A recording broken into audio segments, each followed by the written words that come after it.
Mama, uyembone nyama dzikugochwa na mukoma. Nguwadedza toone kuti zvizoita sei. Mama iwe. Muchiwadedzera Mama. Kuti zvaita sei? Imi uyembone nyama dzikugochwa na mukoma. Kuti zvaita sei pamanyama yangu ini? Ai mukoma, mukugocha nyama yakadai musana mabhadhara rendi. Rendi inobhadhara musi 25. Andi Christmas ere munofanira kunge makatobhadhara rendi iyo mwa 20. Aiwa, rendi inobhadhara kana mwedzi wapera. Ina imi one nyama yese munhu wani. Aiwa, musabate nyama yangu zvemageza maoko kupi.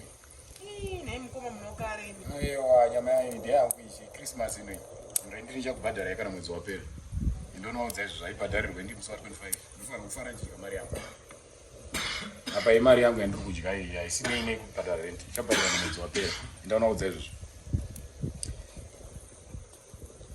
Mukoma ndonye mari yandatotumwa na mama kuti mupe mari ere. Unotaura uchichiva nyama yangu. Sachiva nyama yangu. Plus next do yati send a message yekutaura kuti urikomplaina nehutsi. Zvaita kuti ndiyanyambuda panapa. Aiwa, izve baba. Zvidzokera. Aiwa, kadzimai moto wenyu. Aiwa.